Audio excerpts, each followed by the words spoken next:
than you think. I wanted to talk about a separate topic today as well, and it is one that a lot of people are reading about in the newspapers over the last 72 hours. As we all know, there was an election in Israel this week, and many people are wondering, what is this aftermath of the election we keep reading about, where there's this controversy and the back and forth? Certainly some of that happened a few weeks ago when the Prime Minister of Israel visited Washington and spoke before the Congress. People are wondering, well, what is it that's going on here?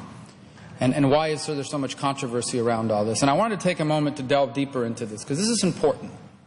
First of all, answer the fundamental question, why should we care about what's happening with Israel, in Israel, and about Israel? And there's two reasons I think we should care. The first is because Israel represents everything we want that region of the world to be. Israel is a democracy, as evidenced by the vibrant election process that they just underwent. Israel is a free enterprise economy, a developed economy that provides prosperity for its people and its partners in trade and commerce. And Israel is a strong American ally, a democracy, free enterprise, and a strong American ally. Don't we wish the entire Middle East looked that way? Don't we wish we had more countries in the Middle East that looked like Israel, that were our allies, that were democratic and had a free and prosperous economy? How much better would the world be if the Middle East looked more like Israel and less like Iraq and Syria and other places look like at this moment? There's another reason why we should care about Israel. Israel is not just another country. It has a special and unique purpose. It was founded as the homeland for the Jewish people in the aftermath of the Second World War and of the Holocaust, where over 6 million human beings were slaughtered. And it was founded on the promise that never again in the history of the world would there not be a place for the Jewish people to go and be safe. It's not just a nation. It is a nation with a special and unique purpose, unlike any other nation in the world. And I, for one, am proud that the United States has stood with Israel for all these years. And I am proud that the American people, on a bipartisan basis, have stood behind the Jewish state of Israel for all of these years. And so the security, safety, and future of Israel is in our national security, as well as a moral obligation of every member of this body and us as a nation. And what are the underpinnings of Israeli security? There are two things. The first, the ability of Israel to defend itself. And the second, the reality that if Israel ever has to defend itself, the United States will be there to support them. There is little doubt about the first pillar of its security. As the Prime Minister reminded us, unlike many other countries, Israel is not asking us to send American soldiers or aircraft to support them. They are willing to defend themselves. But the second pillar, about strong and unquestionable American support, is increasingly being questioned around the world. And there's good reason why.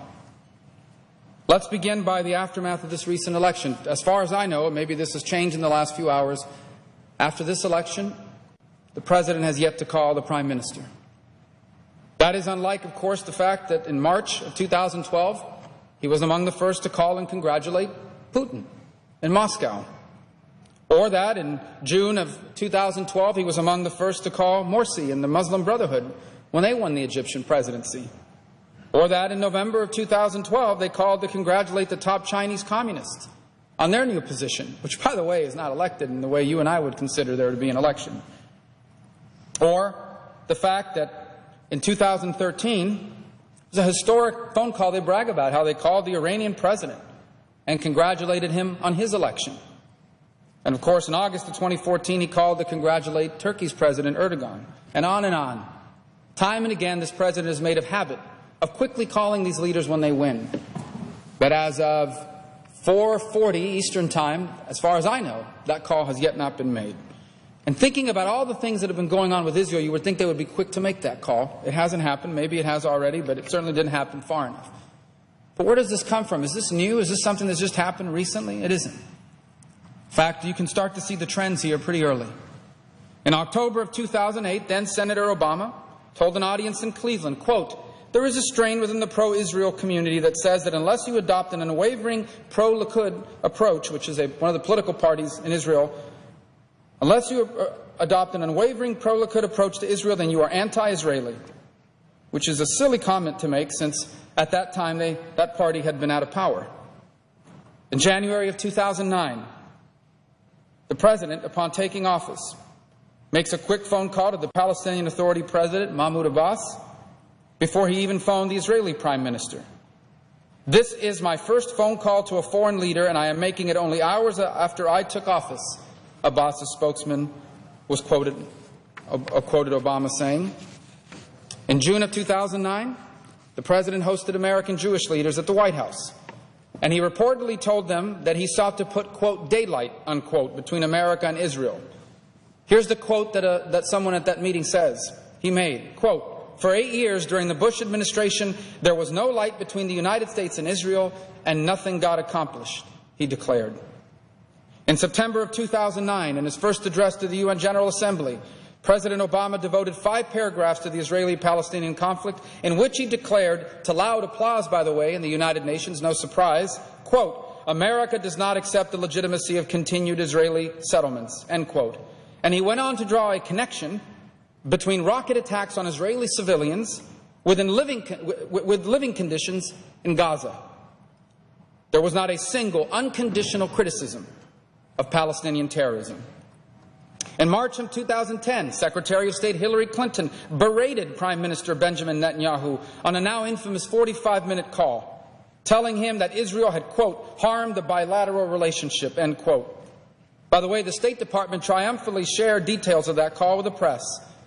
That same month, the Israeli ambassador was dressed down at the State Department. And Mr. Obama's Middle East envoy canceled his trip to Israel, and the United States, under his leadership, joined the European condemnation of Israel. In May of 2011, the State Department issues a press release declaring that the department's #2 official would be visiting Israel, Jerusalem, and the West Bank, as if Jerusalem was not part of Israel. So they leave that separate. Later in the month, only hours before Mr. Netanyahu departed from Israel to Washington, Mr. Obama delivered his infamous Arab Spring speech, which he focused on a demand that Israel return to its indefensible pre-1967 borders with land swaps. In November of 2011, an open microphone caught part of a private conversation with the President and French President Nicolas Sarkozy. Sarkozy said of the Israeli premier, "I can't stand Netanyahu. He is a liar," end quote. But rather than defend Israel, the President piled on. He said, quote, "You're tired of him? What about me? I have to deal with him every day," end quote.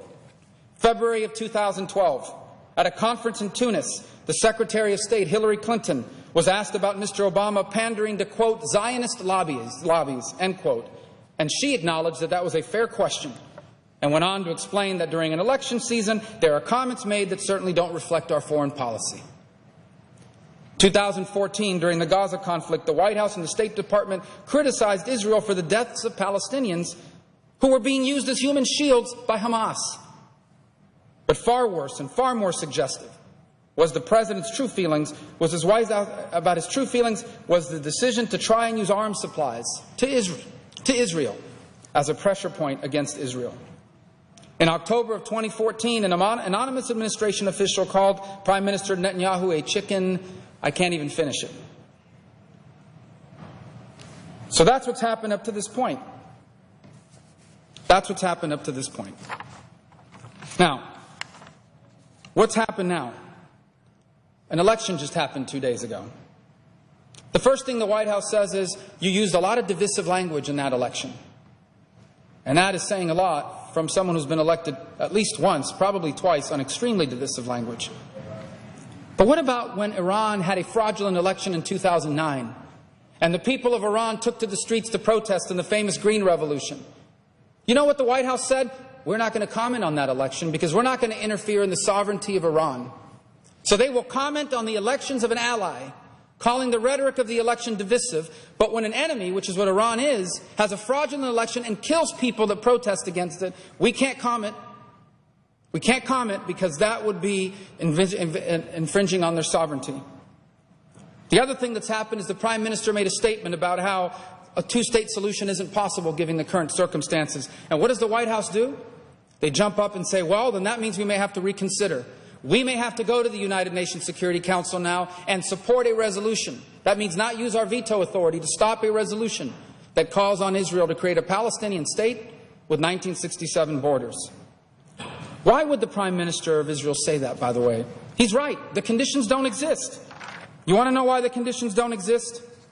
Well, first of all, let's go through the history of peace negotiations. In 2000, at Camp David, Israel offered the Palestinian Authority nearly all of the West Bank, eastern Jerusalem, and Gaza.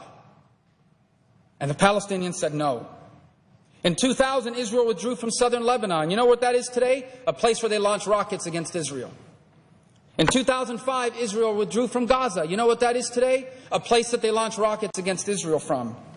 In 2008, Israel offered, again, the Palestinian Authority, nearly all of the West Bank, nearly all of Judea and Samaria and eastern Jerusalem. The Palestinian Authority said no. What about the Palestinian record? Let's begin with the fact that, according to many reports, about 6% of the Palestinian budget is diverted to pay the salary of prisoners. That means the salary of terrorists, of people who have blown up centers and killed civilians, including Americans. And they are being paid salaries and benefits, including with money from donors such as the United States, Great Britain, Norway, and Denmark. Here's another material that how the PA routinely depicts a world without Israel. This is from a Palestinian school book. Quote, Palestine's war ended with a catastrophe that is unprecedented in history when the Zionist gangs stole Palestine and established the so-called State of Israel, end quote. Or what about this particularly horrific expression of ideology which appeared in a Palestinian Authority daily as far back as 1998? Quote, the difference between Hitler and British Foreign Minister Balfour was simple. Hitler didn't have colonies to send the Jews to, so he destroyed them, whereas Balfour turned Palestine into his colony and sent the Jews. Balfour is Hitler with colonies, while Hitler is Balfour without colonies.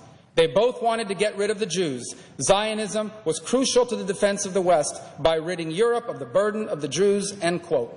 This is from a daily of the PA. And these are the people that were pressuring them to cut a peace deal with. What about this? The Palestinian Authority has named numerous locations and events after Palestinian terrorists responsible for killing Israeli civilians. Or what about this? This opinion piece that appears in the New York Times in 2013. Palestinian Authority television and radio stations, public schools, summer camps, children's magazines and websites are being used to drive home 4 core messages. That the existence of a Jewish state is illegitimate because there is no Jewish people and no Jewish history. Second, that the Jews and Zionists are horrible creatures that corrupt those in their vicinity. Third, that Palestinians must continue to struggle until the inevitable replacement of Israel by an Arab-Palestine state. And fourth, that all forms of resistance are honorable and valid, even if some forms of violence are not always expedient. Instead of being schooled in the culture of peace, the next generation of Palestinians is being relentlessly fed a rhetorical diet that includes the idolization of terrorists, the demonization of Jews, and the conviction that sooner or later Israel will cease to exist. And these are the people that this president wants to put pressure on them to cut a peace deal with. I think Netanyahu is right. The conditions do not exist for a peace deal with people who teach their children that killing Jews is a glorious thing. The conditions for peace do not exist with a people, with a government, I should say, not a people. The people are victims of this government, the Palestinian Authority, and not to mention Hamas, who teach people that killing Jews is a glorious thing, that there's no such thing as a Jewish people, that any methods of destroying them is valid, that pay them salaries and benefits. This president is making a historic mistake. Allies have differences. But allies like Israel, when you have a difference with them and it is public, it emboldens their enemies to launch more rockets out of southern Lebanon and Gaza, to launch more terrorist attacks, to go to international forums and delegitimize Israel's right to exist. And this is what they're doing. This is a historic and tragic mistake. Israel is not a Republican or Democratic issue. If this was a Republican president doing these things, I would give the exact same speech. In fact, I would be even angrier. This is outrageous, it is irresponsible, it is dangerous, and it betrays the commitment this nation has made to the right of a Jewish state to exist in peace.